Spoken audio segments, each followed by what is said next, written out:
อืมแต้มยาวกันหมดอ่ะเนี่ย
พอแต้มยาวก็ยกมือ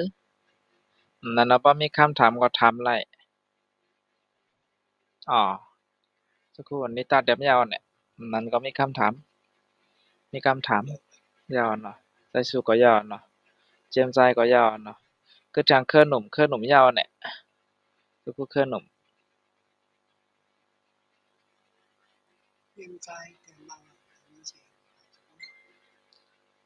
อ๋อเอออันนั้นแน่จ่องได้ยินเสียงกันกูก่อนแน่อันเฮาลัดดอเลยแน่อ่าอ๋อได้ยินเสียงคาเจียมใจได้ยินค่ะอืมโอเคอ๋ออันนั้นนะโอเคโอเคอืมบรรทัดสักครู่แล้วขาดเทศหน่อยคือข้างในก็มันเต็มป่องใจจ้อมมาเลยนะอืมอ๋อถามค่ะเลย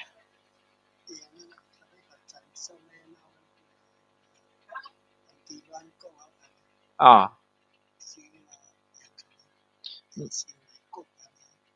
วี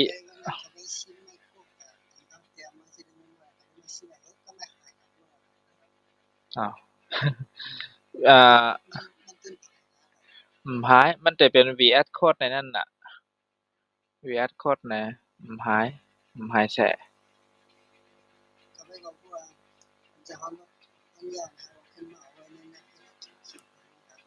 อ๋อ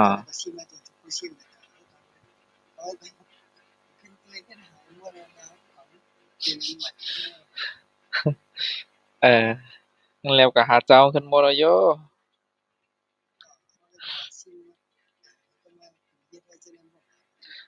จะกูแชร์กองน้ำมาได้เหรอจะกูแชร์กองน้ำมาได้เหรอ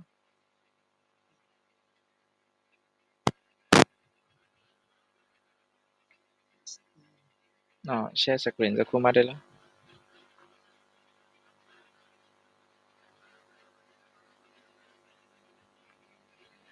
อ่า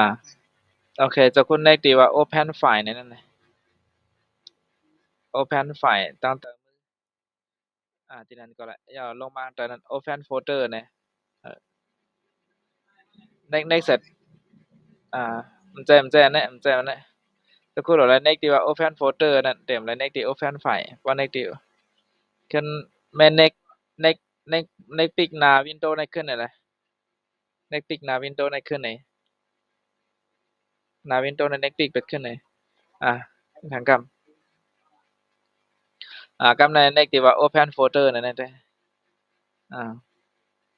Open Folder โอเคแล้วก็จะพูดจะแล้วเอาไว้กันแล้วนะจะจะจะพูดเน็กได้ดีว่า Document ได้แล้วมีตั้งซ้ายมือนั่น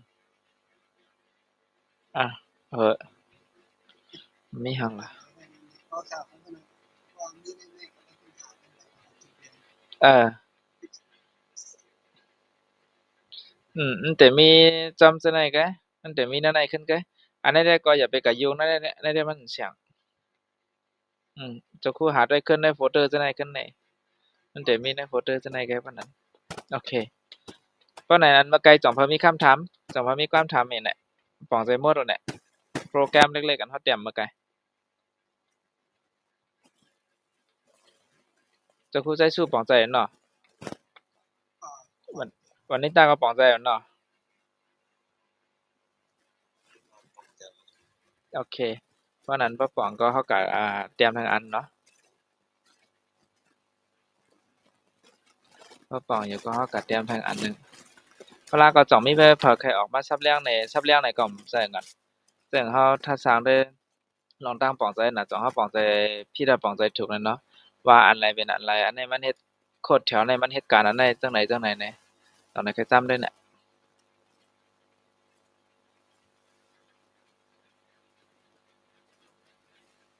ตอนไหนเคยจำด้วยออกมาลัดจำหนังแถวอันเฮาฮู้ไว้ก่อนแหละอันเฮาบ่ฮู้ได้กำลัดไปก่อนแหละ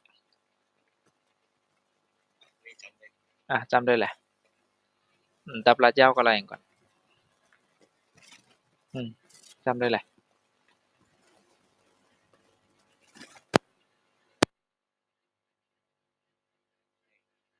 โอเค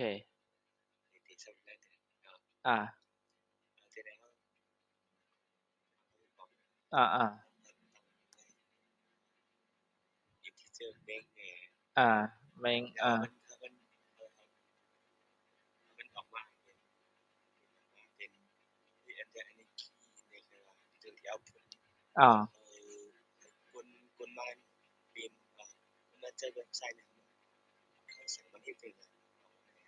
อืม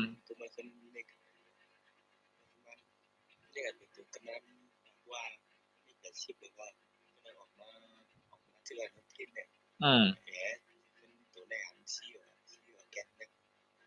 อ่าอืมอืมอ่ะ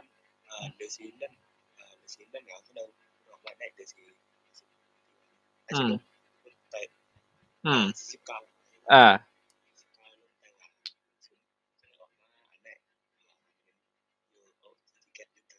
อ่า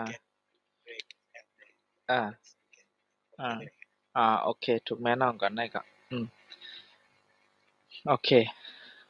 คือแคบปานใดก็เฮาก็แทงอันเนาะก็เอ็กซ์ไซส์แทงอันหนึงโอเค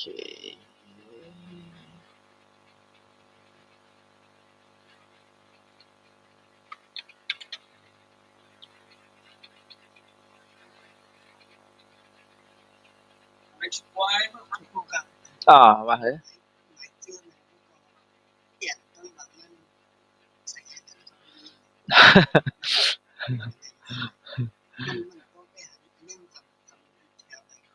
อ๋อ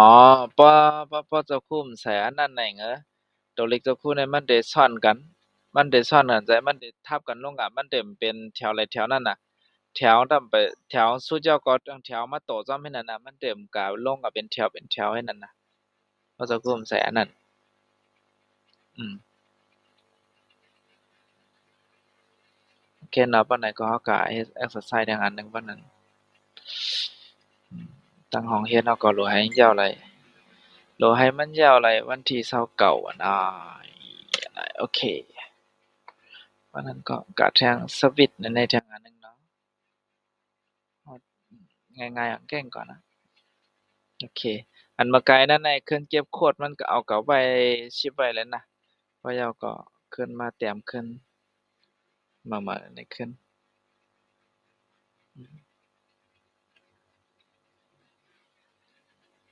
โอเค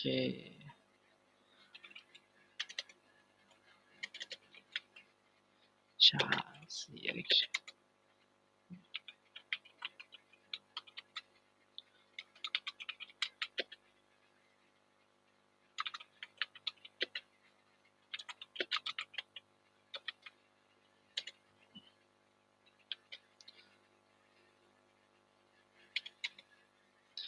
อันเฮาแต้มต่อเหลียวในก็อยู่ใน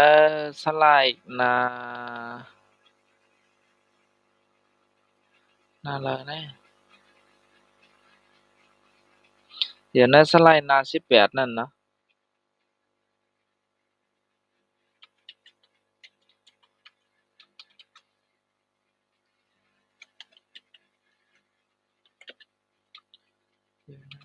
108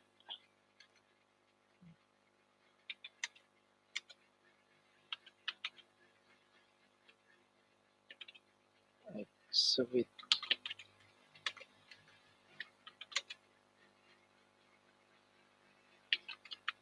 case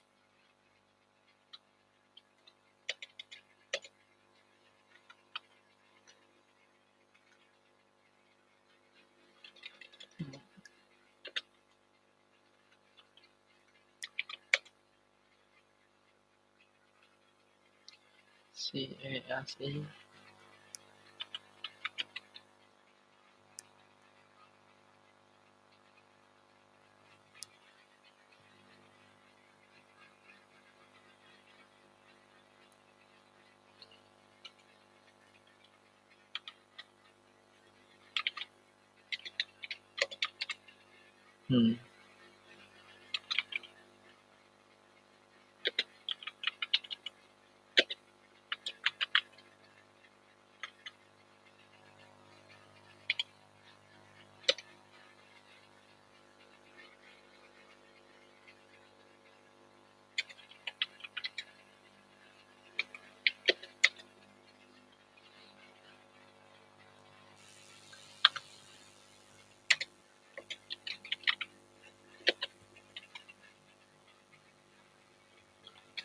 แท็บ T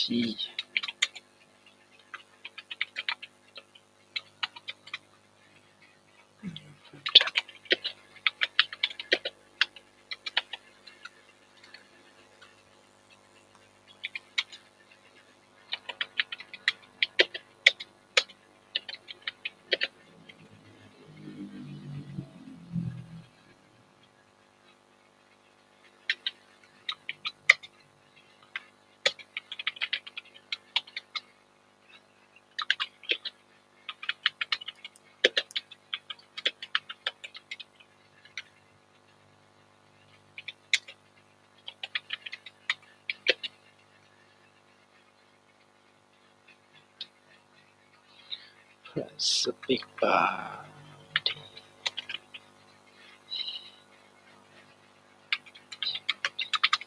ที่ครับ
แต้มรายการยาวน่ะพอแต้มยาวก็ยกมือ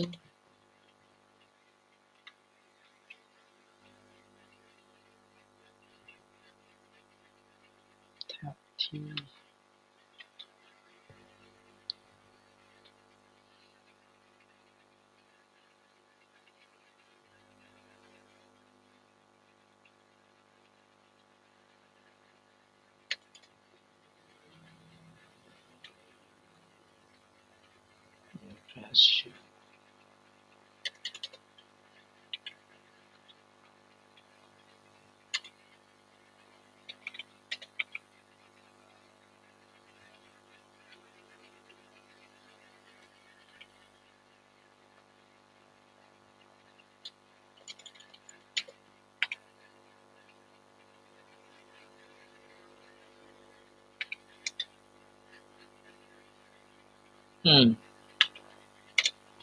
เจียมซายคือแคมป์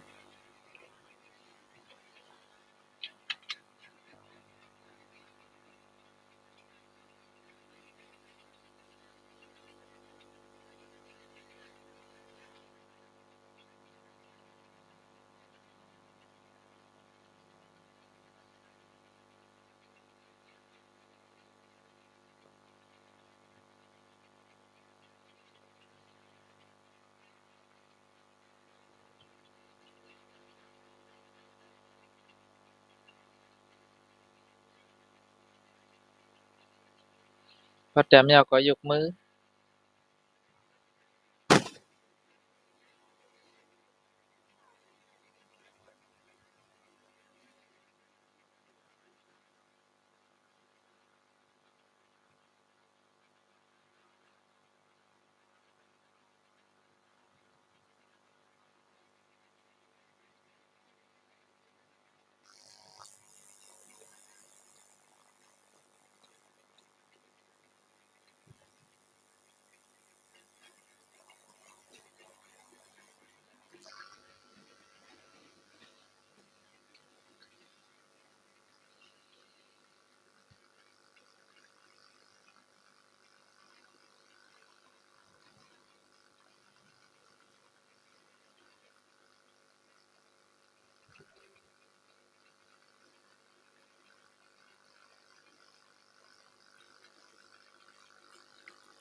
บ่มีคำถามก็เปิดถามได้อยู่นะพอแต้มยาวก็ยกมือพอล้านผ่านก็ถามมาได้อยู่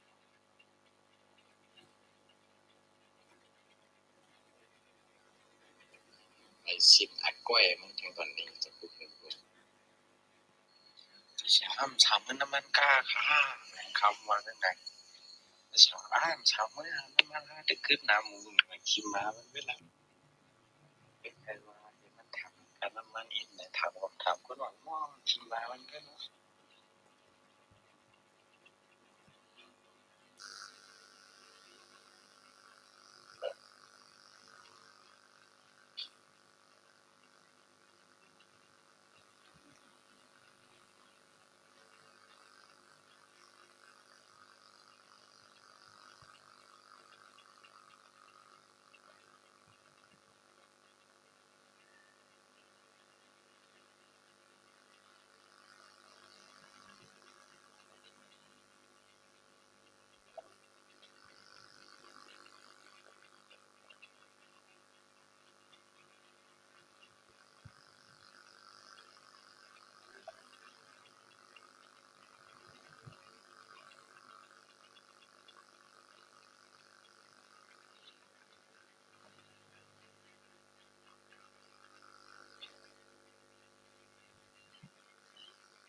要กันหมด要ไหนใจสู้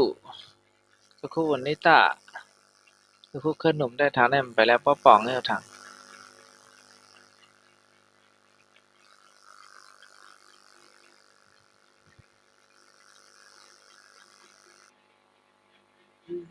กบมันจะผิดเชมาในเชมาในก็เลยนะใจกันตัว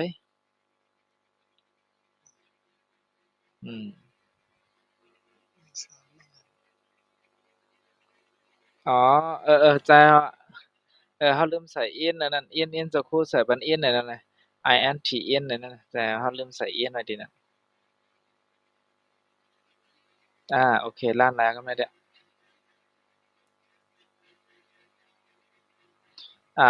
ลายแล้วโคตรมันผิดอะวะ โคตรมันผิดอะเจ้าคู่มาไกลเจ้าคู่มันไปเลยเสิร์ชแทงว่าอหย่างprint app ไปแล้วก็เตรียมลิงก์ใส่ด้านล่างว่า please enter any key นั่นเก่งก่อน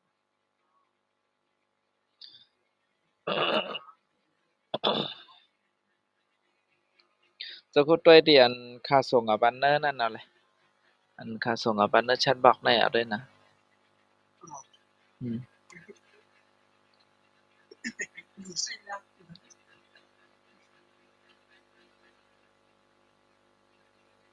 เจ้าคู่วันนี้ตาเป็นหือพ่อง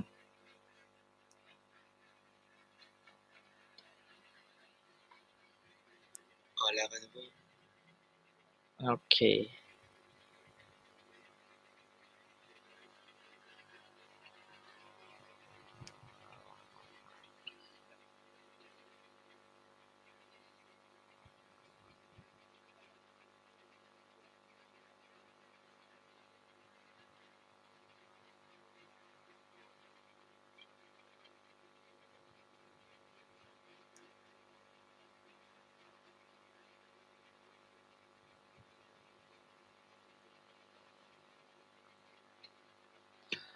โอเคป้อนั้นก็เฮากาแถวเนาะอันนั้นแน่จอมีคำถามหยังป่องนั่นล่ะอันนั้นแหละอันนั้นซ้ำเฮาเซิร์ชสวิตช์ในนั้นน่ะเนาะเซิร์ชสวิตช์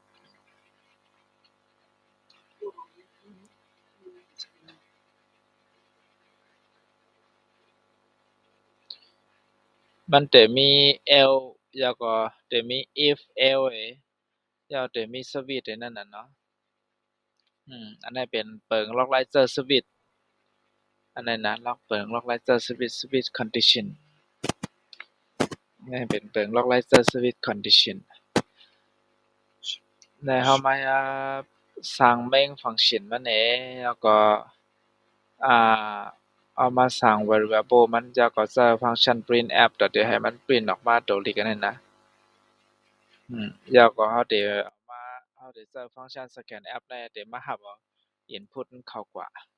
input ตัวละ input y5 o5 นั้นก็ enter อย่างซั้นนั่นน่ะเนาะแล้วมาใช้ switch condition switch condition เพราะว่า hold next enter ในเสียงมันเดี๋ยวมันมาว่า press you press enter นั่นน่ะก็ได้เพราะว่า hold next y แล้วก็เดี๋ยวออกมา you press y เนี่ยมันทำให้จังเหือเนี่ยเพราะว่า hold next y ที่ในเนี่ยนะ hold next เตรียมเข้าที่ในมันได้เก็บเข้ามันได้แล้วส่งเข้าอันนั้น memory ก็ในมันได้ขึ้นส่งออกมาขึ้นที่ไหนส่งออกมาขึ้นที่ไหนแล้ว case name ที่มาเป็น check condition มันที่มาเซตด้วยนั่นน่ะว่าอัน next เข้ามาได้เป็น enter 5เป็น y 5เป็น o 5นี่เป็นตัวอะไรนั่นน่ะเพราะว่าเป็น o แล้วก็โคดในอันไหนที่เหตุการณ์เพราะว่าเป็น y แล้วก็โคดอันไหนที่เหตุการณ์เพราะว่า next enter เนี่ยโคดในที่เหตุการณ์เนาะก็ในสามอันในสามอันในห้อง next เสียห้อง next เสียอันห้องกับ next ต่างอันเอาในเสียงก่อนที่ออกมาโคดอันไหนที่เหตุการณ์ default โคด default นั่นเนาะโอเคถ้ามีคำถามบ่มีคำถามก็เราก็จะได้ทาง for loop ทาง it for loop ในมีอะไรแถวไกเดี๋ยวมีนะสไลด์ก็คือนะมีนะสไลด์22เนาะมีนะสไลด์22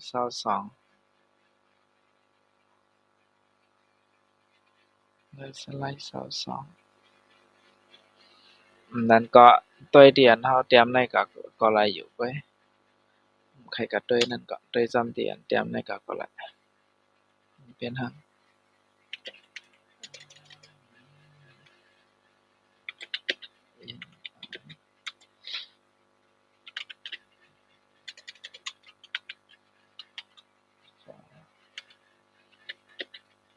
เท่ากับ1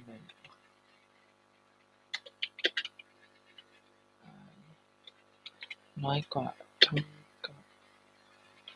12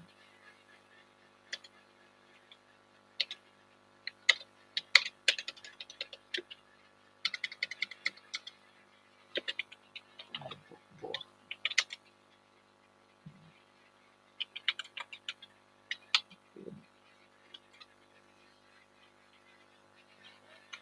ที่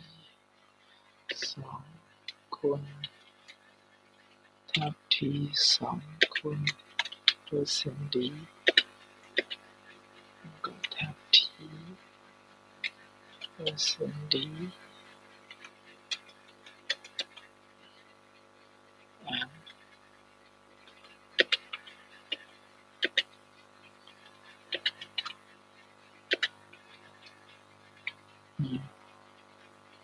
ในใดก็มี it on add นะ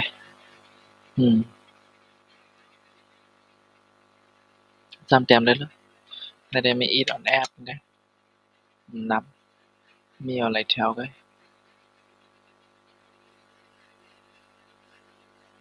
ได้ส่งกับอันในแชทบ็อกซ์นะ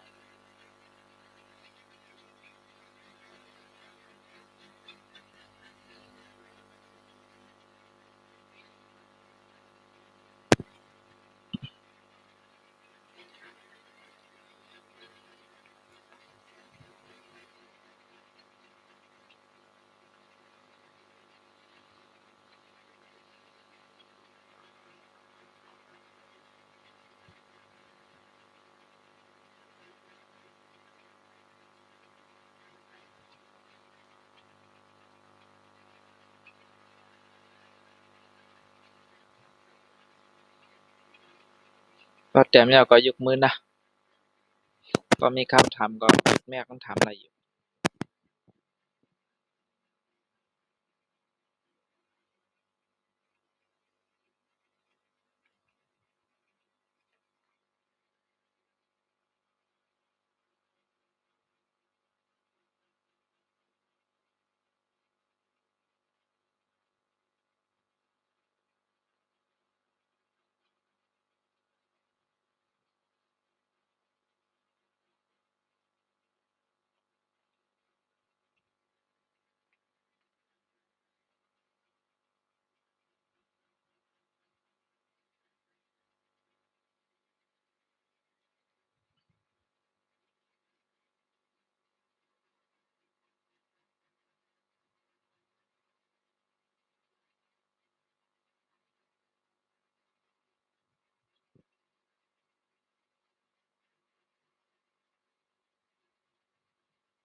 แจ่มใส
โอเค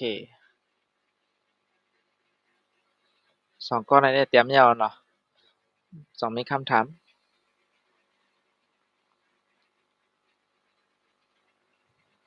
มีเนาะ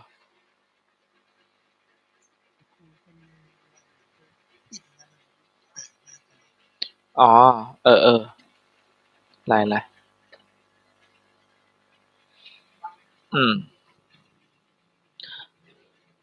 ที่ใน main function เนาะ main function แล้วก็เรามาสร้าง variable มัน variable มันได้ชื่อ variable ได้เป็นว่า i นั่นแหละเนาะ i นี่ง่ายๆแค่กำลังเรามาใส่ for loop นั่นนะ for condition เนี่ยมันจะมี if else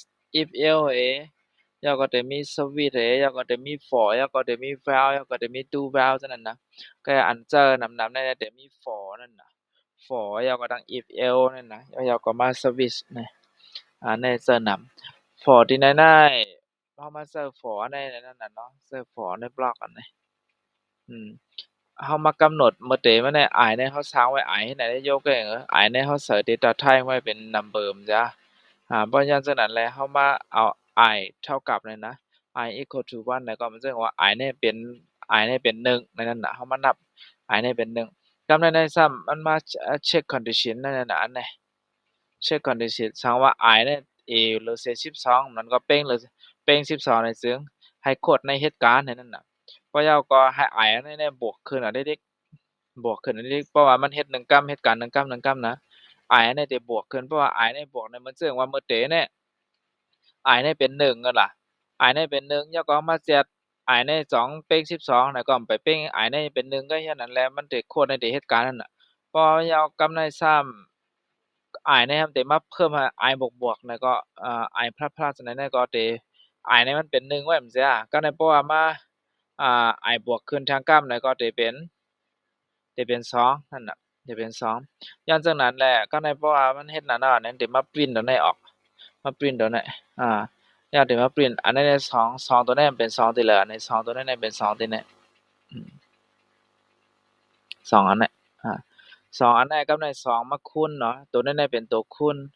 ตัวนี้เป็นตัวคูณบ่เป็นในคอมพิวเตอร์อิหยังจังได๋นะบ่เป็นในไผโคดดิ้งบ่เป็นทาง star เนี่ย star เนี่ยแปลว่าเป็นตัวคูณเนี่ยเป็นตัวอันนี้อันไม่ออกอันว่าในความหมายว่าไม่ออกนั่นนะอ่า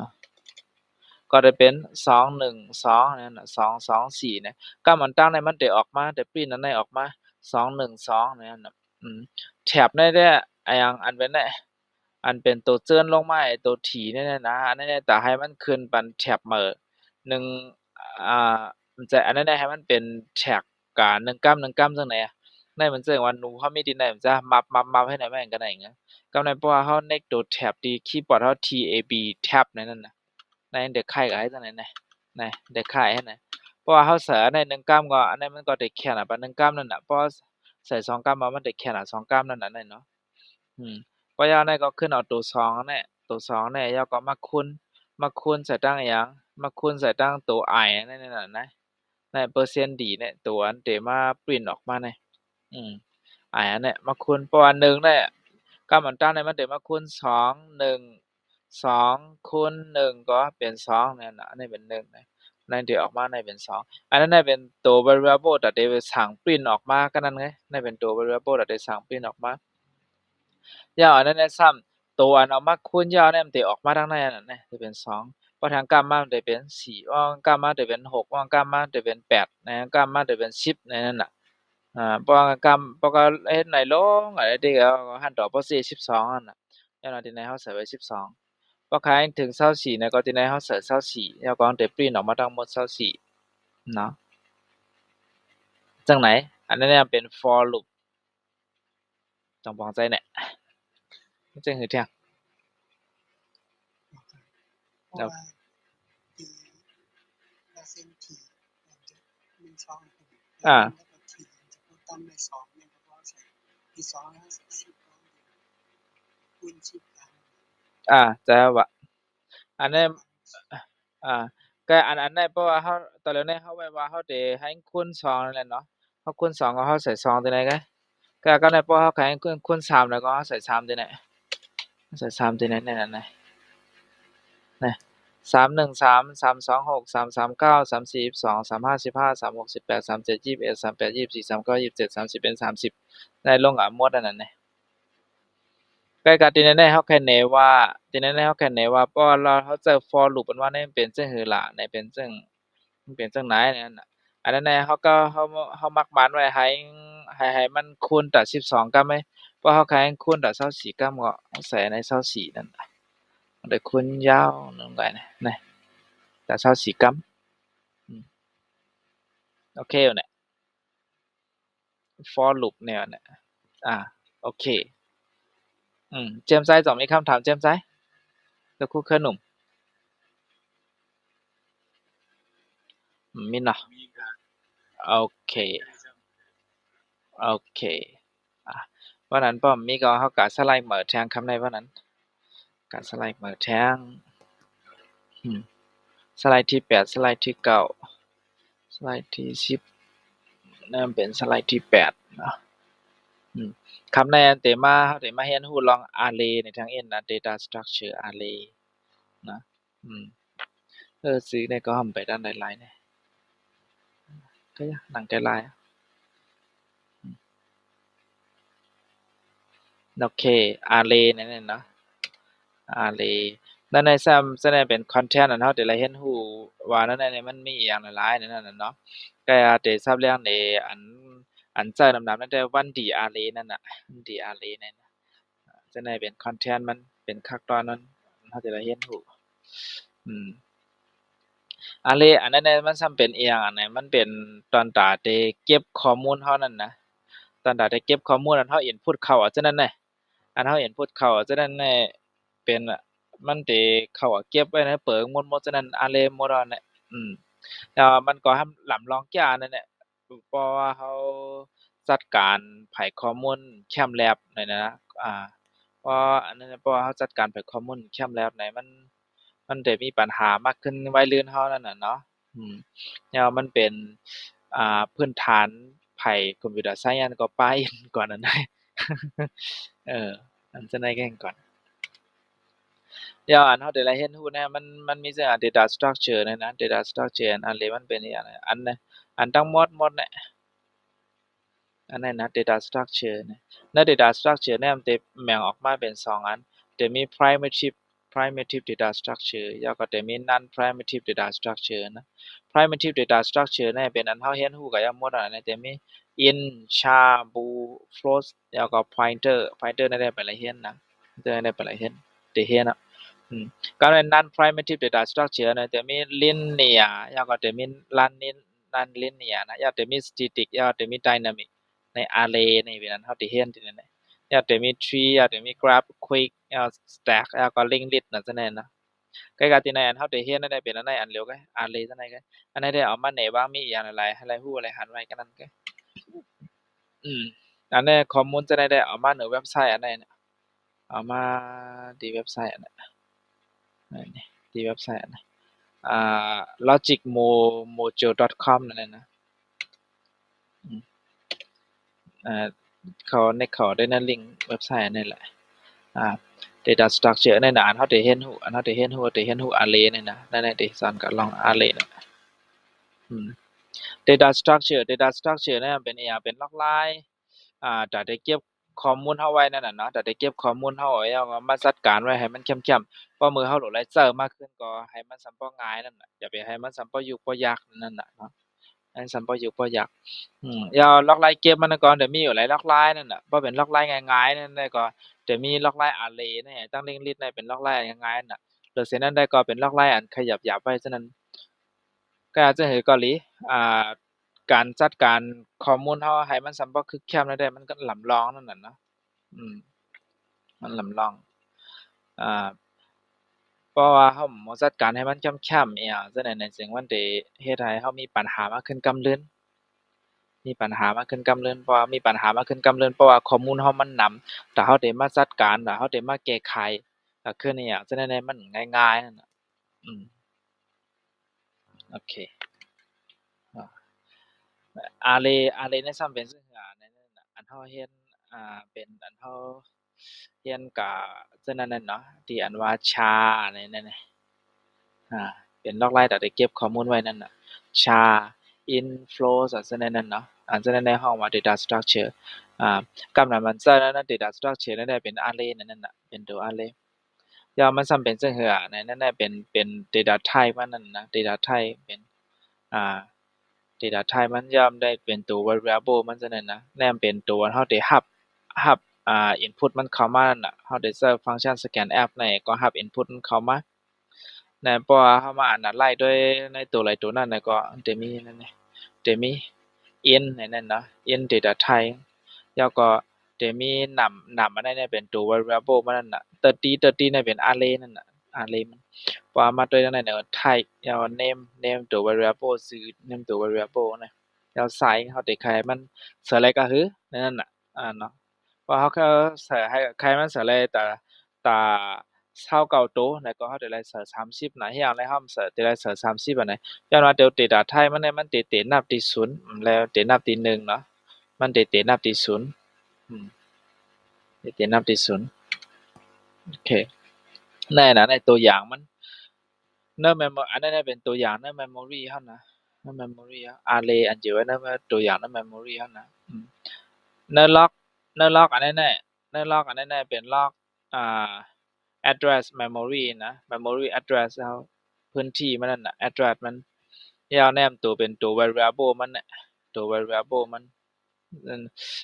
ใส่ตัว value อันอยู่ไว้ใน memory เฮานะซั่นน่ะ value อันอยู่ไว้ใน memory เฮาเจ้าอันเป็น1 log ซั่นนั่นน่ะ log ซั่นนั่นเป็นบล็อกมัน1อันแนมเฮาว่าบล็อกนั่นนะอันตั้งนั้นแนมเป็นตัว value อันเฮาเก็บไว้ซั่นนั้นเหมือนเฮาก็เก็บไว้42แล้วก็เฮาใส่42นั่นแต่เข้ามาอยู่ใน memory ซั่นน่ะ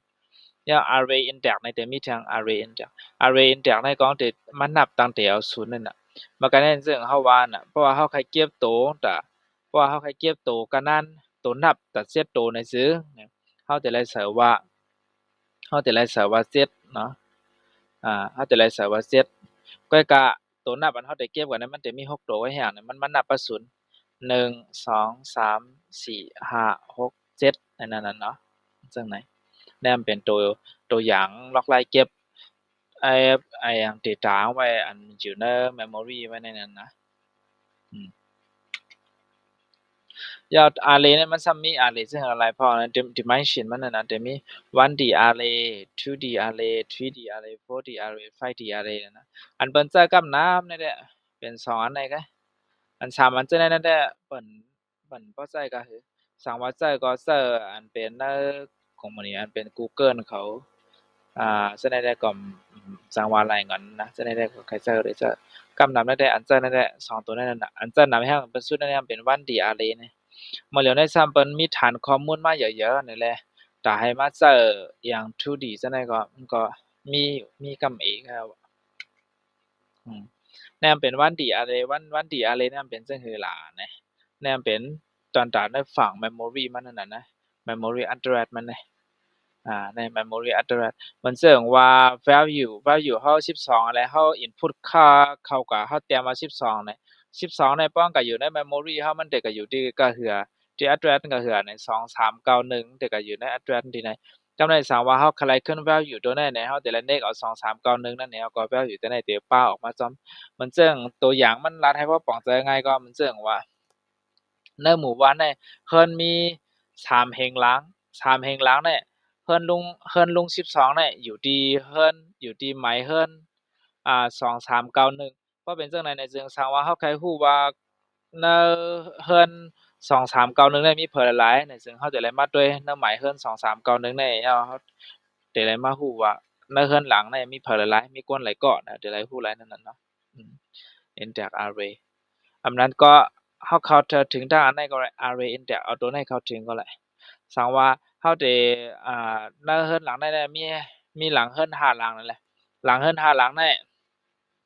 เฮาได้ใครมาเข้าในหลังเฮือนที่4เนี่ย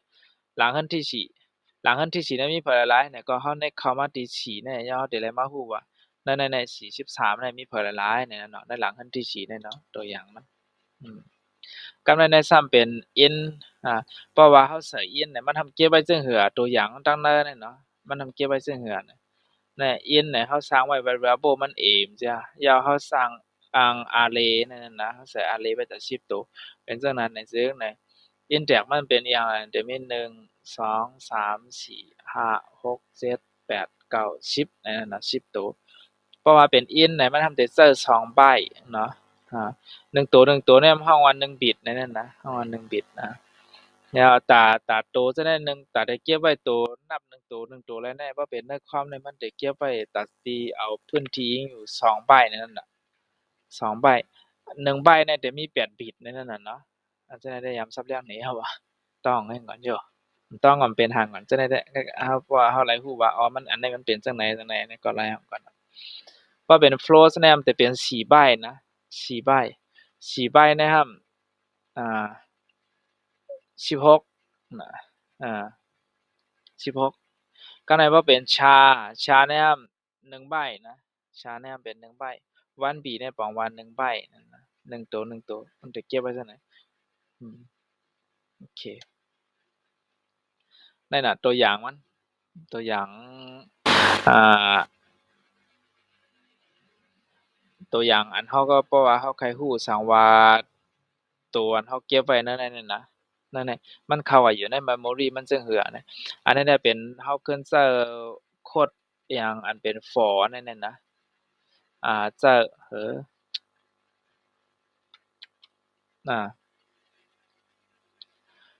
เป็นอันเฮาเคิ้นเซอ for loop อันบ่ไกลนั้นเฮาเตรียมมันนั่น for loop อันบ่ไกลนั้นมาเฮามาเคิ้นกะเคิ้นเอาไปวนเฮาย้อนก็ดีอันเฮาลัดลอง for loop นั่นเอง for loop นั้นมันนำเฮ็ดจั่งหือล่ะนะI ในแต่มื้อใดเฮาก็มีไว้นั่นน่ะเนาะอันนั้นน่ะ in I เนี่ยเฮามาสร้างตัว variable มันใน for loop ในกำเหลียวมาสร้างตัว variable ใน for loop ในกำเหลียวแล้วก็มักมันไว้บัดนั้น I เนี่ยเป็น0สังว่า I เนี่ย A หรือ C3 เนี่ยซึ่งให้ I ในเฮ็ดการให้ลูปให้วนลูปไปที่นั่นน่ะปั่นจังได๋ฮอบ1อย่าง1ฮอบที่1ฮอบที่2ปั่นฮอบที่3นั่นน่ะเพราะว่าเฮามักมันไว้ที่ไหนให้มันเป็น3แล้วก่อนนะก็ได้บ่ที่ไหนเฮามักมันไว้ให้เป็น5นี่ก็ฮอบที่4นั่นเด้ฮอบที่5นั่นจั่งใดสิฮอบนั่นน่ะพร้อมไปสิฮอบมันเต็มไปกึดนั่นน่ะเนาะเพราะว่าใช้ for loop นั่นแหละโอเคก็ได้ขึ้นว่าขึ้นได้ลอง array เนี่ยได้ลอง array เนี่ยก็ตอนนั้นอันนั้นน่ะเฮาสร้างให้มันก็ปริ้นออกมา address ที่อันเก็บไว้ในนั่นนะ address มันใน memory address เนี่ยมันเก็บไว้3ตัวเนี่ยมันเก็บไว้ทีละหลายๆเนี่ยตอนตัดตัวที่10เนี่ยมันเก็บไว้ที่ address ตัวเนี่ยเก็บไว้ที่ address ตัวเนี่ย0x ZFFEE 3F 19 A 00อันนั้นน่ะเบส16นะเบส16นั้นก็เลขฐาน16ในอันไทยเขาห้องเลขฐาน16มันเก็บไว้ที่ address ที่ไหนเนาะพอเป็น30นะก็เก็บไว้ที่ address ที่ไหนเนาะนั่นแหละนั่นลองวันดีโอเคอันนั้นได้ซ้ำอันนั้นได้ซ้ำอันมันได้รับถ้าเฮาได้เข้ากับถึงไลตัว data มันใน memory เฮาได้ไลเข้ากับถึงเฮาได้เข้ากับถึงไลจั่งฮือล่ะในนั้นน่ะอันนั้นน่ะพอเฮามาสร้างไว้ in array file นึงล่ะ in array file เนี่ยก็เฮามาสร้างตัว data type เข้าไว้ array แต่มีแต่5ตัวเนาะแต่มีแต่5ตัวกับในซ้ำใน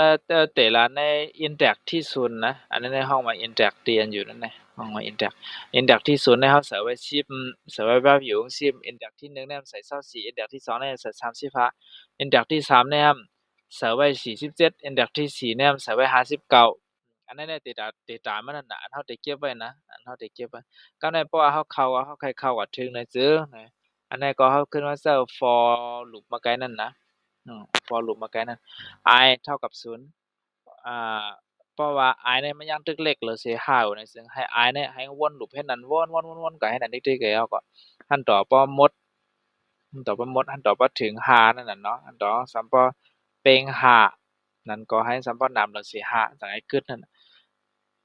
arr อันว่าเนี่ยมันเป็นตัว variable อันเฮาสร้างไว้ดั้งเดิมได้แค่นะ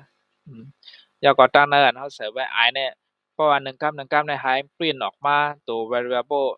ตัว output มัน output มันอันเป็น value มันนั่นน่ะเนาะว่ามีอีหยังหลายๆนั่นนั่นนะจังไหนโอเคกระแทงเนาะน่ะในนั้นน่ะ อันนี้ซ้ำเป็นรูปอันตาที่ให้เป็นโคดอันตาที่ให้เอามาเอามาป้องกันนั่นน่ะเนาะเอามาป้องกันเอามาป้องใส่อ่าอืมโคดอันนั้นเนี่ยเพราะว่าเฮาลั่นโคดอันนั้นน่ะซื่อไหนจะได้ออกกับซับแล้วไหนๆก่อนอันนี้เป็นเฮามาสร้าง variable มันไว้เนาะสร้าง data type มันนี่แล้วก็เปิด data type มันแล้วก็มาสร้างตัว variable นำแล้วก็เสิร์ฟไว้30เนี่ยตัดได้เก็บ value แล้วไล่ตัด30นั่นน่ะเนาะตัวนับตาให้เก็บไล่ตัวนับตัด30แล้วก็เฮามาสร้าง variable i แล้วก็ซ้ำเพราะว่าเฮามาใส่ไว้จังได๋ในซึ่งที่นั้นเนี่ย i เนี่ยต้องซ้ำในที่มี value ดั้งเดิมไว้ที่เป็น0นะ value ดั้งเดิมไว้เป็น0ก็ในเพราะว่าเฮารันโคดนั่นเนี่ยมันจะเป็นออกมาว่า enter 30 integer นั่นน่ะก็ได้ให้เฮาใส่ enter 30 integer เพราะว่ากำในโคดอันเนี้ยเนี่ยมันจะมาแจกด้วยนั่นน่ะตอนแล้วใน2ปา a เหลือ430อันเนี่ยป้อมไป a เหลือ430เนี่ยลูปอันนั้นจะวนลูปไปเฮาก็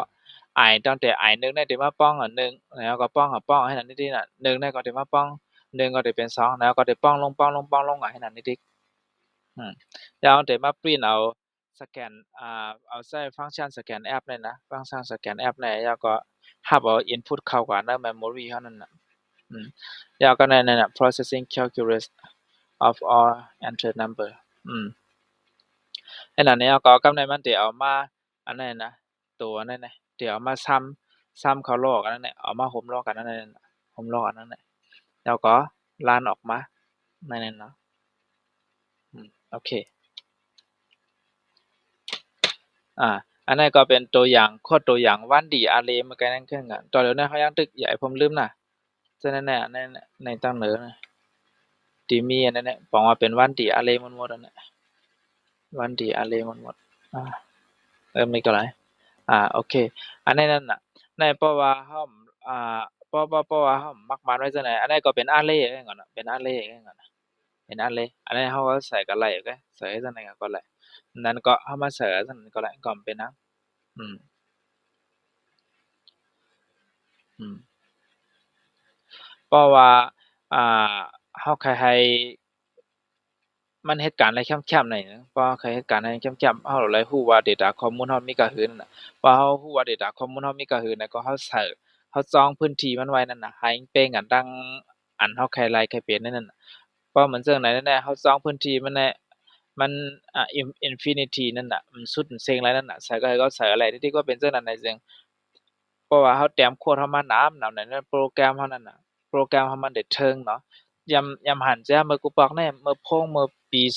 2013 14 15 16 17จังได๋นั่นน่ะพงในเพราะว่าเราได้เข้าในแอปแอปพลิเคชันสิอันไหนว่าเราเน็กเข้ากันในแอปพลิเคชันนั้นมันสิปานวนๆให้ในมันสังกะกามเสียอืม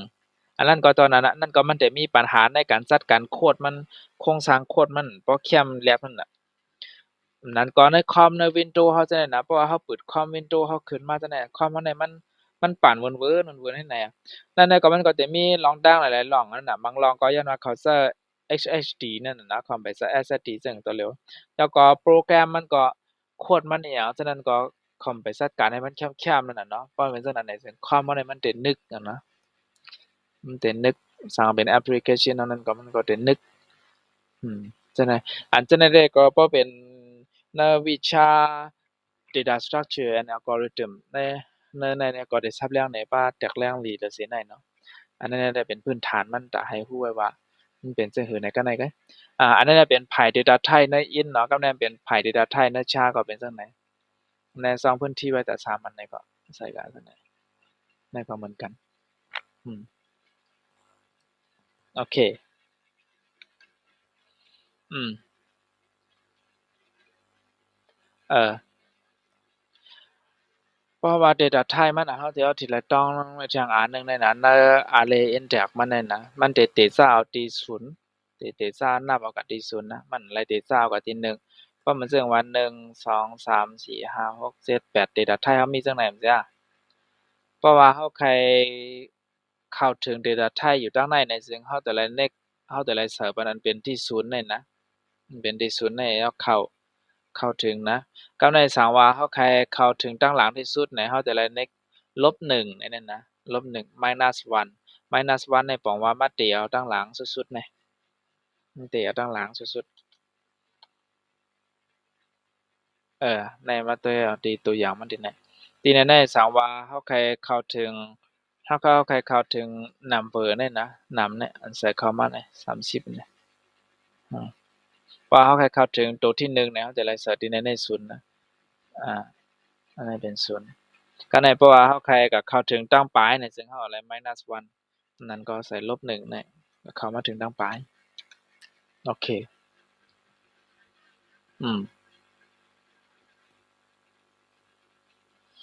อันนี้ซ้ำเป็นโคดตาเตอันนั้นนะตาเตหาตัวนับตัวอันเยอะเลยเซเปิ้นนะตัวอันเยอะเลยเซเปิ้นตัวอันสูงเลยเซเปิ้นนั่นๆนะ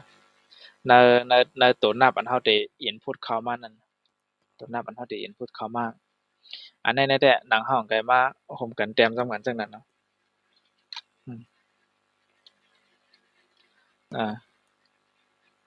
Bubble Sort เนี่ยมันเป็นอัลกอริทึมอันหนึ่งเลยนะอัลกอริทึมตัวหนึ่ง Bubble Sort อันนั้นแต่ตัวไว้ให้ปองใจให้ป้อรู้ไว้ต่างๆนี่ก็แล้วให้ป้อรู้ไว้ต่างๆนี่ก็แล้วมันทำให้ซึ่งเหือแล้วนี่อันนั้นน่ะมันเป็นขึ้นเอาโคดอันนี้มาใกล้นั่นนะอันนั้นน่ะเป็นตัวโคดมันอันนั้นน่ะเป็นตัวตั้งรู้มันอันเฮาได้รู้นั่นน่ะเนาะตัวโคดอันเฮาได้รู้มันซึ่งเฮาว่าอันตั้งสูตรน่ะอ่า อันดังสุดเนี่ยเฮาใส่ข้อมูลเข้ากว่า5142 นั่นล่ะมันต่ำกันกำไรสร้างว่าเฮาใครมันต่ำกันในซึ่งเฮาจะได้ใช้ algorithm bubble sort นี่เนาะ algorithm bubble sort เนี่ยมันทำเฮ็ดซึ่งเหือนะมันได้เอา4อันดังสุดมันได้เอา1และตั้งหามาแตกกันอันเลยนำอันเลย A นะ1A เพราะว่า 1A เนี่ยก็มันได้เอา1ในไข่มาทางไหนนั่นน่ะ1มันมีทางไหนไข่มา1นั่นแล้วก็หาในไข่มาทางไหนกำในทางกำที่2ได้เอา4และตั้งหามาแตกกัน4และตั้งหาอันเลย A นะว่า 4A เนี่ยก็นั่นน่ะได้เอา4ในไข่มาข้างในตั้งหาแล้วก็ขึ้นเอาหาในไข่ลงมาไหนก็นั่นน่ะเป็น4ที่ไหนก็ได้เอา2ในตั้งหามาแตกกันทั้ง2ในตั้งหาในอันละ A นะ2ในตั้งหาเนี่ย2ในตั้งหาใน 2A แล้วก็เอา2ในไข่มาข้างในเอาขึ้นเอาหาในไข่มาข้างในขึ้นในนั้นเนาะหาในตั้ง8ละ A นะเพราะว่า8ในนำแล้วสิ5นะก็อยู่ขึ้นที่เก่าไหนยอกับในเฮาได้ไล่มา1 4 2 5 8เนาะมันไปตามกันลิมันไปตามกันลิก็ได้มาให้ทั้ง1และตั้ง4และนำแม่ในนั้นน่ะ1และตั้ง4โอเค4นำในนั้นน่ะเพราะว่าในแก่กลางในสังว่ามี3มี3เพิ่มมาแทงไหนก็สิเต็มต่อมาแทง3ทั้งกำนั่นน่ะแน่นอนที่ในมันมีนั่นแหละ1และตั้ง4ใน4นำ1A นั่นก็อยู่อันไหนก็ได้4และตั้ง2อันละ A ในนั้นน่ะ2A เนี่ยก็กำไรขึ้นเอา2ในไข่มาข้างในเอาขึ้นเอา4ในมาวางตั้งในนั่นน่ะเนาะเป็น4ที่ไหนกำไร4ได้ตั้งหารA หาได้นำโอเคเพราะว่าหานำแล้วก็เข้มอะไหนก็นั่นกำไรหาได้ตั้ง8แล้ว A ไหนก็หาได้ตั้ง8 8นำไหนก็แม่นนั่นน่ะก็ได้มาเปลี่ยนมา1 2 4 5 8ในนั้นเนาะอืม1 2 4 5 8ก็ได้พอเติดทางกำเนาะเดี๋ยวมันเดี๋ยวขึ้นมาเสียบได้ขึ้นในไหนทางกำ1ในตั้ง2อันเลยนำอันเลย A นั่นก็โอเคตั้มกันเนาะ2ในตั้ง4นั่นก็ตั้มกันเนาะ4ในตั้ง5นั่นก็โอเคตั้มกัน5ในตั้ง8นั่นก็ตั้มกันนั่นก็กำเริญสุดมาไหลมาจากไหนนั่นน่ะนั่นนั่นเป็นคอนเซปต์มันคอนเซปต์อะไรเป็นคอนเซปต์โคดอันนั้นเป็นคอนเซปต์โคดอันนั้นโคดอันนั้นก็ตอนนั้นเนาะโคดนั้นก็อันดังสุดในเฮามาสร้างตัว data type มันได้มา in แล้วก็เสิร์ชนำนั่นที่นั่นเนาะเสิร์ชตั้งชื่อมาเป็นนำ variable แล้วก็ได้ตั้ง i max min sum ฉะนั้นแล้วเฮาตั้งค่าไว้ให้เป็น0ทั้งหมดค่าให้เป็น0หมดไว้เอามา for โคดอันนั้นนะโคดอันนั้นเนี่ยเป็นคอนเซปต์ตัวไหนกะเป็นคอนเซปต์ตัวไหนกะคอนเซปต์ตัวนี้อย่าไปกะตัวเองงงได้ศึกษาไอ้โคดในนั้นแหละนั่นก็ทำให้ผ่านๆให้ฮู้กะไอ้ที่ว่าให้นั่นก็ได้อยู่กะ กำในที่ไหนเฮามาเสิร์ฟ for loop statement อันเฮาสอนเมื่อคำว่านะยาวกว่าเมื่อไกลเฮามาฝึกเตรียมนั่นน่ะ i เท่ากับ0 i นั้นเท่ากับ0แสดงว่า i เนี่ยเอหรือ C5 เนี่ยซึ่งให้โคตรเนี่ยปั่นให้โคตรเนี่ยบวกขึ้นไหนนั่นนี่ยาวกว่าหนามในขึ้นมามากมันให้เป็น0นั่นน่ะเมื่อไกลในมันนั่นน่ะหนาม i เนี่ยเอานักมันให้เป็น0ยาวกว่าให้ปริ้นออกมาหนามที่อันอยู่นั่นแหละยาวแล้วพอยาว1กรัมเนี่ยให้บวกขึ้นก็ให้นั่นทิกๆอย่างไรเฮามาบวกขึ้นอ่ะนะแต่ให้มันสวิปขึ้นสวิปเอาก็ไล่กันขึ้นนั่นน่ะดีๆนั่นน่ะเนาะแล้วก็แม็กอะไรตั้งมินค่า1ตัวอันไรเป็นแม็กอันไรเป็นมินแล้วก็มันจะได้เก็บไว้มันจะได้เก็บนั่นน่ะมันจะได้เก็บไว้นั่นน่ะเนาะเพราะว่ามินน่ะก็จะได้เก็บไว้ว่า5ได้นำโดยเส้น1อ่ะ1นำโดยเส้น5นั่นน่ะเพราะว่า1นำโดยเส้น5บ่ใช่เพราะว่า5ได้นำโดยเส้น1น่ะก็ได้เก็บไว้ในแม็กอันนี้เพราะว่า1ใน A หรือเส้น5น่ะก็ได้เก็บไว้ในมินตัวนี้นะเก็บซ้ำเก็บซ้อนนั่นน่ะนิดๆนั่นน่ะอันนั้นก็ตอนนั้นนั่นก็โคตรอันนั้นก็สั่งว่าอายเนี่ยตึก A หรือ C5 ในซื้อนั่นน่ะนั่นๆมี5อันนั่นแหละอันตึก A หรือ C5 อันนู้นในซื้อแล้วก็ให้ลั่นลงอันนี้ที่ขั้นตอนพอ C5 hop นั่นน่ะเนาะพอ C5 hop แล้วก็เดี๋ยวมาจะ if i อันอยู่ไว้นะนาม i เนี่ยมันอย่าเลยเสียแม็กมันอย่าเลยเสียแม็กนั่นน่ะเพราะว่าอย่าเลยเสียแม็กก็ให้เก็บไว้ในแม็กนั่นถามว่ามันอย่าเลยเสียแม็กมัน A เลยเสียแม็กในซื้อไหนให้เก็บไว้ในมีนอันนั้นนั่นน่ะเนาะเก็บไว้ในมีนอันนั้นไปเอาก็ขึ้นเนาะ i อันนั้นน่ะ i อันนี้ตัวข้อมูลอันอยู่ไว้ในตัว i นั่นนะเอามาเก็บไว้ในซ้ำเอามาโฮมกันทั้งซ้ำเนี่ยเอาเก็บไว้ในซ้ำลงไอ้นั่นแล้วก็ทั้งหมดเนี่ยเอามาให้เป็นaverage ซ้ำเลยนะเอามาให้เป็น average ตั้งค่าเดี๋ยวว่าคือก็พัดเพ่งพัดเพ่งมาพัดเพ่งตั้งค่าแล้วก็เขาแต่ละค่าพัดเพ่งออกมาฉะนั้นได้ก็ตัดได้ปริ้นออกมาขึ้น output มันฉะนั้นทั้งหมดเลยแถวด้านเหนือได้ตัดได้ปริ้นออกมาตัว max แถวด้านนั้นตัดได้ปริ้นออกมา min แถวด้านนั้นตัดได้ปริ้นออกมา sum เอามาป้องอันนั้นน่ะเนาะแถวนั้นตัดได้ปริ้นออกมา value อันเป็นพัดเพ่งค่านั้นเป็นพัดเพ่งนั่นโอเค sweeping data and array ในก็เหมือนตั้งมาไกลๆก่อนในก็เฮาจะเลยหันเมื่อข้อมูลเฮาตึกใส่เข้ากะเฮาไปได้สวิปนั่นน่ะนะแต่มันตามกัน20 55 32 23 22ล่ะก็ในไว้เสียว่าเฮาซอดอันนั้นยาวนะเฮาสวิปยาวเฮาไข่ดียาวแต่ตามกัน20 22 23 32 55ในตามกันนั่นน่ะกับเนี่ยเนาะนั่นก็เป็นโคด bubble sort มาไกลโอเค2D array เนี่ยก็แค่ง่ายๆตั้ง 1D array ก็มันเพิ่มขึ้นมาแทนใส่เนี่ยมันเพิ่มขึ้นมาแทนคอลัมน์มันว่าเป็นแถวตั้งเหนือนั่นน่ะลูกตั้งเหนือด้วยลงมาในเฮาได้ด้วยเป็นคอลัมน์ที่1คอลัมน์ที่2เนี่ยคอลัมน์ที่3คอลัมน์ที่4ด้วยกันเพราะอยู่ตั้งในด้วยนะแต่ละด้วย row 1 row 2 row 3ลงกันเนี่ยดินั่นเป็นเป็น 2D array เนาะเพราะเราได้จัดการ 2D array ก็ในเพราะว่านักโคดเฮาได้เตรียมซื้อเหือในเพราะว่าได้มาจัด 2D array แต่ในมันสั่งตัว data type มันเป็น int ยาวเตรียมชื่อ variable มันยาวก็เฮาได้มาใส่อันนี้เพราะว่าเฮาแค่มันมี3แถว3 row เนี่ยก็เฮาจะใส่มันที่ใน3เพราะแค่มี5คอลัมน์เนี่ยก็จะได้ใส่มันที่ใน5เนี่ยนั่นเนาะ5ตัวตั้งหลังเนี่ยหมายถึงคอลัมน์5อันนั้นน่ะ3ตัวด้านหน้าเนี่ยหมายถึง3คอลัมน์3 row แถวลงมาทางในนั่นเนาะในวันดีมาไกลจ่องเพิ่นมีคำถามอิหยังบ่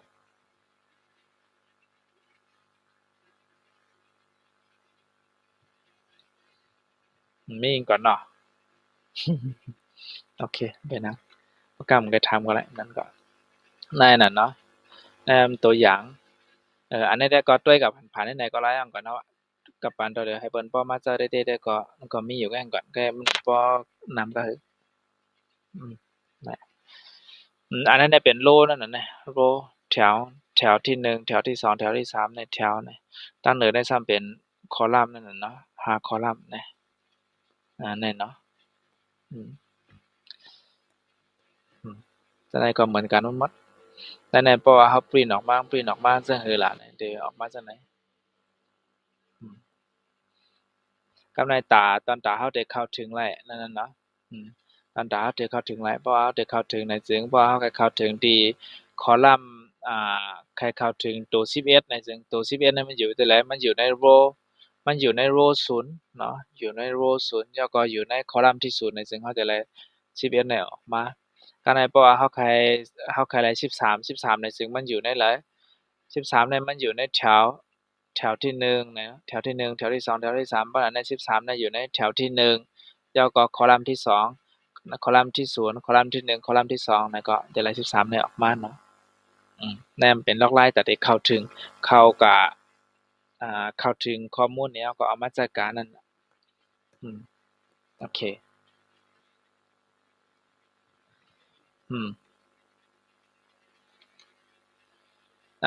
ในนั้นน่ะเนาะบ่ไกลนั่นนะนั่นเป็นคอลัมน์มันนั่นน่ะนะคอลัมน์ที่0คอลัมน์ที่1คอลัมน์ที่2คอลัมน์ที่3คอลัมน์ที่4แถวในซ้ำเป็น row แถวที่1แถวที่2แถวที่3แถวที่4ในนั้นน่ะนั่นน่ะเป็นลอกไล่เข้าถึงสมมุติว่าเฮาใครเข้าถึงที่4ในไหนซึ่งเฮาใครเข้าถึง value ตัว4ในไหนซึ่งเฮาแต่ละแต่เข้าได้ซึ่งแต่ละเข้าก็เข้ากับที่แถวที่1เนาะนั่นน่ะแถวที่1แถวที่1คอลัมน์ที่ละคอลัมน์ที่0นั่นน่ะนะคอลัมน์อยู่ทางเหนือนับลงมานั่นเนาะคอลัมน์ที่0ว่าเป็นจังนั้นไหนซึ่งก่อนที่ไล่มาหลายตัวในนั้นน่ะตัวอยู่ในบล็อกนั่นนะโอเคจังได๋ก็เหมือนกันน่ะนะใกล้กับกับในเฮามาด้วยในไผทางโคดนี้นั่นได้เป็นได้เป็นรัฐในกรรมการเนาะกับในเฮาก็เข้าถึงได้จังได๋เนี่ยซึ่งในเฮาจะได้มา search for นั่นนะ search for condition search for condition ยาวนั่นได้แต่ละมี2อัน I ในซ้ำที่เป็นตัวแถวมันหมายถึงตัวแถว J เนี่ยหมายถึงตัวคอลัมน์มันนั่นน่ะI ในมักมันเป็นที่0แล้วก็ I นั้นที่มันนับแถวที่ไหนสมมุติว่า I ใน A หรือ13ในซึ่งแล้วก็ให้โคดในล้านอะไรที่นั่นน่ะเพราะว่าโคดในล้านกับ1กรัมแล้วก็โคดดังนั้นเนี่ยมันสิมาล้านแถวมีหลายกรัมก็มันสิล้านหลายกรัมนั่นน่ะเพราะเป็นจังนั้นน่ะซึ่ง ทีนี้ในคอลัมน์มันมี5อันจ้ะคอลัมน์มี5อัน1 2 3 4 5นั่นเพราะเป็นจังได๋ G เนี่ยมันจะได้เสิร์ฟเป็นให้เป็น5นั่นเนาะสมมุติว่า G ใน A หรือ15นี่ซึ่งให้โคดในล้านๆก็ให้ไหนได้ที่กันเนาะarray I ที่นั่นนะ I ที่นั่นตัดได้ปริ้นออกมาตัว row มัน G นะครับตัดได้ปริ้นออกมาตัวคอลัมน์มันนั่นนะตัดได้ปริ้นออกมาตัวคอลัมน์มันแล้วก็ให้ล้านก็ให้ไหนได้ที่หันดอกสัมปสุดนั่นน่ะเนาะสัมปสุดโอเค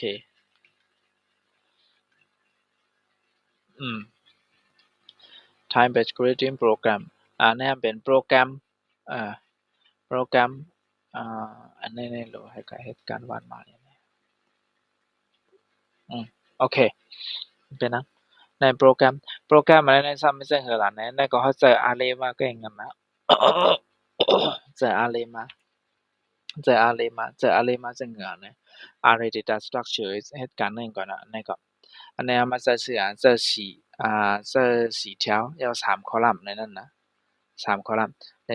แถวที่1แถวที่2แถวที่3แถวที่4นั่นน่ะ column ในซ้ำ column ที่1 column ที่2 column ที่3นะไม่ใช่ sorry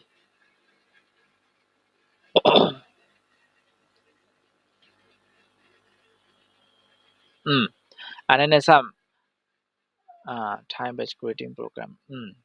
อันนั้นในซ้ำแต่ให้มันโปรแกรมตัดเดมักมันจะตัดเดให้มันเข้าไรเป็นเข้าไรในนั้นน่ะเข้าไรเป็นเข้าไรเพราะว่ากลางเนอไหนก็กลางเนอเพราะว่าตั้งแต่เอาเข้ายามไหลดอกถึงเข้ายามไหลนั่นน่ะตั้งแต่เอา7 โมงกะ7 โมงกะแน่ตั้งแต่เอา7 โมงกะแน่ดอกถึงเข้ายามเหรอให้มันเฮ็ดอิหยังในนั้นน่ะเพราะมันเรื่องว่า good morning เนี่ยก็ตั้งแต่เอากลางเนอเนี่ยตอดตั้งแต่เอากลางเนอมาตอดถึงกลางวันพอเอาจำในอันนี้เด่นนะตั้งแต่เอากลางเนอมาตอดถึงกลางวัน12 โมงเนี่ย นี่ก่อนจะเป็นว่า morning กับที่นั่นน่ะเพราะว่าไว้12โมงก็เป็น good afternoon จะเป็นมันจะเป็น good afternoon ออกมานั่นเนาะอันนั้นเป็นตัว data มันอันเฮาเดี๋ยวเก็บไว้ในโปรแกรมเฮาเนี่ยตัว data เดี๋ยวไปเก็บไว้ในโปรแกรมก็ในเพราะว่า17โมง17โมงใน5โมงน่ะเพราะว่า5โมงก็นั่นจะเป็น evening นั่นน่ะก็ในเพราะว่า21โมง21โมงเนี่ยมันจะเป็น9โมงน่ะ9โมงนั่นจะเป็น good night กันซะนั่นน่ะเนาะแล้วเฮามาสร้างตัว data structure มันนั่นเป็น character แล้วก็ type type variable ตั้งชื่อไว้ว่าเป็น type นั่นน่ะเนาะตั้งชื่อไว้ว่าเป็น type โค้ดในแต่ก่อนเดี๋ยวอย่าไปเด้อนะอันนั้นเฮาใช้ฟังก์ชัน app-get นั่นน่ะอันนั้นย้ำสอนหน่อยเอากำใกล้กะเฮาบ่ใกล้หลายใจเลยทางได้เต็มเรียบต้องนั่นเนาะใกล้กำเป็นนักทอมกับฝันๆนั่นแหละก็แหละapp-get ฟังก์ชันนั่นน่ะตาได้เก็บเอา input เข้ากันน่ะ input เข้ากัน input ตา6กำนั่นน่ะเก็บเอาตา6กำเลยตา6โตเก็บเอา input เข้ากะแล้วก็ได้มาใส่ while loop อันเมื่อคำว่าเฮาสอนนั่นนะเอา while loop แล้วก็ได้มาเฮ็ดการกะกำได้เพราะว่าที่นั่นได้สังว่าท้ายเนี่ยมันเป็น2ในซื่อนั่นน่ะมันก่อนได้ออกมาตัวนั้นมันใช้2ในซื่อได้ออกมา your wrong format your time format is wrong please try again นั่นได้ออกมาจังได๋ย่อมาโดยทางฝั่งทั้ง if else เนี่ยเนาะฝั่งทั้ง if else if else เนี่ยก็สังว่าเฮา next ใส่เข้ากะA เลยสิยามโมงเฮานั่นน่ะนะโคดโปรแกรมนั้นมันได้ย้อนยามโมงอันนั้นน่ะสังว่ายามโมงอันเฮาใส่เข้ากะ A เลยสิ12ชั่วโมงนี่ซื่ออันนั้นน่ะอันนั้นได้ซ้ำมันได้good morning อันนั้นได้ออกมากับในสังว่าสั่งใส่ซึ่งนั้นในซื้อนั่นน่ะสั่งว่า A เลยสิ17ชั่วโมงอันในซึ่งนั่นน่ะตั้งแต่ที่0ใน A เลยสิ17ชั่วโมงอันในซึ่งอันนั้นซ้ำได้ออกมา good afternoon นั่นน่ะเนาะกับในสั่งว่า A เลยสิ21ชั่วโมงก่อนในซื้ออันนั้นได้ออกมา good evening นั่นลงก็ให้นั่นได้กันน่ะโอเค demonstrating string and function จังได๋ก็เป็นเปิง localizer เปิงเปิง localizer function อิหยัง stringland นั่นน่ะ stringland ว่าเฮาได้เก็บใน data type เฮา1อันตัว variable 1อันนี่นะว่าตั้งเดิมมันเนี่ยเฮาได้เก็บไว้land มันเนี่ยมันเหมือนซึ่งตัว index มันเกิดก่อนได้นับตั้งแต่ index ที่0 index ที่1 index ที่2 index ที่3 index ที่4ที่อันต่อ index ที่10อันต่อ index ที่9นั่นน่ะว่าเป็นอันนั้นแหละเฮามักมันไว้10นี่ก็มักมันไว้10นี่ก็ได้เฮ็ดจังนั้นแล้วก็มันได้เฮ็ดหยังอันนี้มันได้ copy เอาในตัวจังนั้นน่ะนั่นน่ะ string copy เนี่ยstring string copy โอเคอันนั้นเป็นโคดโปรแกรมตาได้ใส่input เข้ากะแล้วก็ copy เอาจังนั้นแกงก่อนเอาอันนั้นได้ก็บ่ใจก็คืออันนี้บ่ใจก็คือนั่นเป็นฟังก์ชันอันเป็น built in function อันมีไว้ในภาษา C นั่นน่ะมีไว้ในภาษา C อันเปิ้นใช้ในพอเปิ้นเรียนภาษา C ใช้นั่นได้ก็ได้ใช้ก็ในดังเดิมนั่นแก copy string นั่นแกcopy string แล้วก็ return แรงมันว่าเฮาใช้ฟังก์ชันอันนั้นเนี่ยมันซึ่งว่าในเฮาใส่เข้ากับเฮาเตรียมเข้ากับโคดเฮาเฮาใส่เข้ากับเสียงนั่นเนาะว่าเฮาใช้ฟังก์ชันอันนั้นเนี่ยซึ่งเฮาจะได้รู้ว่าแล่นมันมีหลายแล่นในนั้นน่ะเพราะว่าเสียงนั้นก็จะมี s s e n g နဲ့ c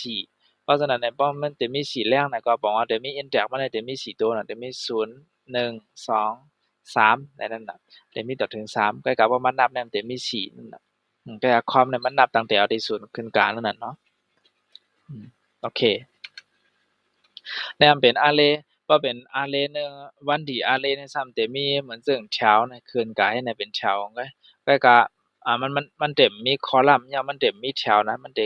แถวซื่อขึ้นไหนๆก็แล้วพอเป็น 2D เนี่ยซ้ำจะมี row แล้วก็จะมีคอลัมน์มาเพิ่มแถวนะเป็น 2D เนี่ยซ้ำก็ในพอเป็น 3D เนี่ยได้ซ้ำมันจะมี3อันเนี่ยจะมีแถวอันนั้นก็ก็พอเป็น 3D เนี่ยซ้ำจะมีจังไหนนั่นน่ะเนาะในตัวอย่างมัน แต่มี3อันแต่มีตั้งแถวตั้งคอลัมน์มีแล้วก็ตั้งตั้งแถวตั้งคอลัมน์อันนั้นในซ้ำสิเป็นแถวที่1แถวที่2แถวที่3นะคอลัมน์ที่1คอลัมน์ที่2ลงอันแถวที่1แถวที่2ที่3แต่ก็เป็นอันใกล้ๆนั้นได้เป็นตัวไหนใส่นั้นที่สุดตัวไหนตัวไหนได้ก็ไปบ่ใส่ก็คือใส่ได้ใส่ไปว่าก็ทุดีอะไรนะได้ก็เปิ้นนับต่อได้ใส่เนี่ยผมใส่กลุ่มนี้เยอะๆบริษัทเยอะอย่างนั้นน่ะนับต่อใส่ข้อมูลเปิ้นน้ำแฮงนั่นนะยาวต่อเดี๋ยวนี้เปิ้นมีSQL ก็มีมาแล้วก็MongoDB นะโอ้ฐานข้อมูลมีดังนำก็ใช้ฉะนั้นก็มีโอเคเพราะนั้นก็ยินชมขอบใจกูก็ลูกเรียนกูก็มาเห็นนะคำได้2เพิ่นมีคำถามอิหยังได้ลองถามพ้อง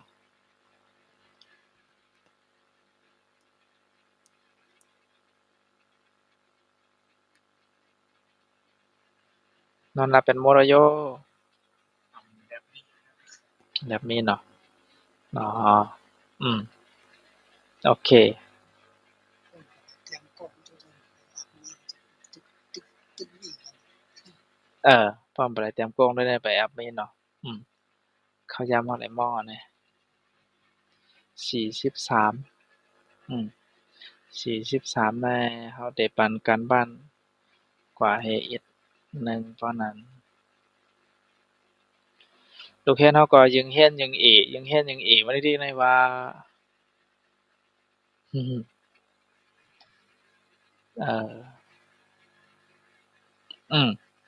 เพราะนั้นก็ได้ให้เฮ็ดการบ้านอันนั้นนะหน้าที่13เนี่ยหน้าที่13ได้การบ้านได้ง่ายเลยหน้าที่14อันนี้แล้วก็เอา13ได้แหละ13ได้ง่ายอยู่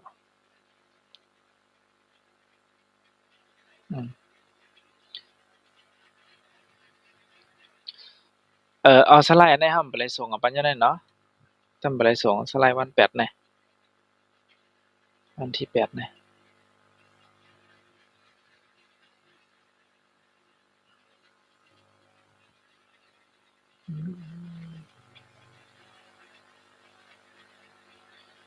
บันทึกลง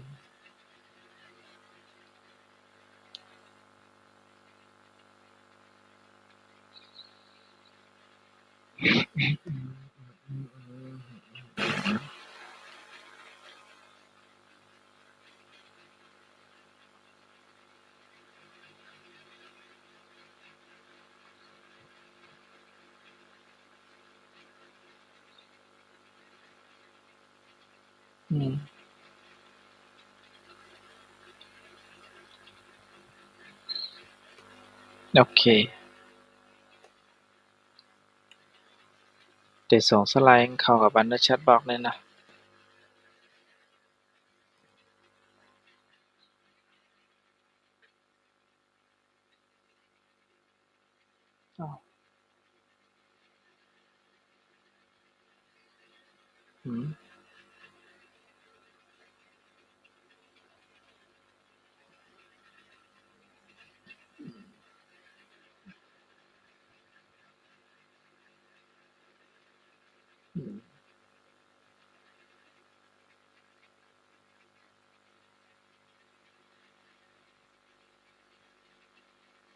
อ้าวมันซ้ำก็มีก็หลายแน่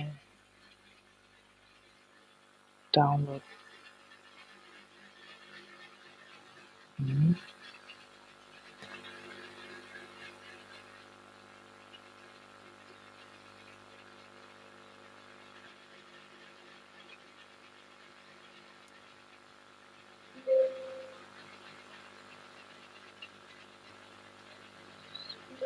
โปรแกรมนี้เฮาก็หาแคปพัง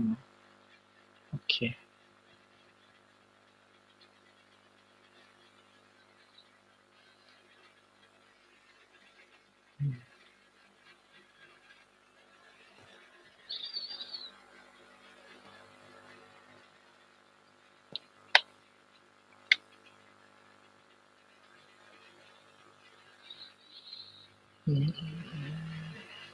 โอเคนั่นนะสไลด์ที่8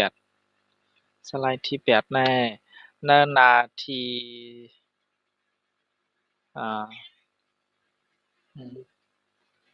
น้าที่กะหือกำมะไกหน้าที่13นะหน้าเลข13และหน้าเลข13นั่นก็เฮ็ดการบ้านมาเด้อนะก็จำแต้มมาเด้ย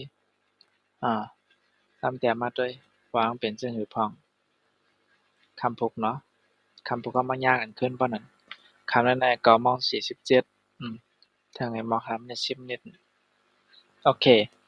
บ่มีคำถามก็สิไปอยู่ถามได้ก่อนก็แหละบ่มีคำถามก็ตั้งแต่คำนั้นได้ก็ได้แค่ก่อน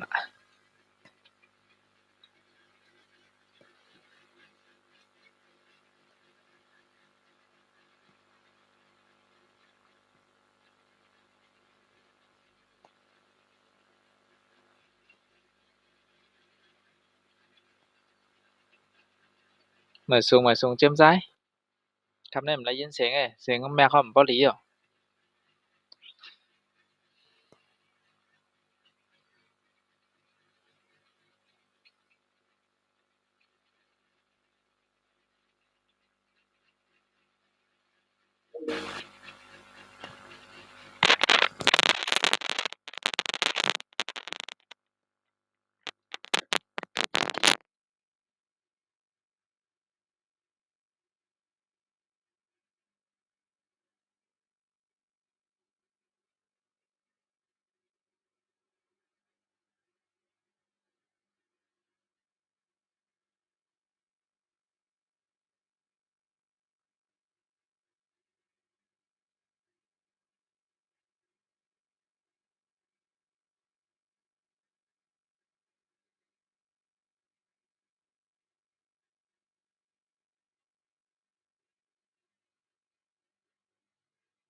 พื่อน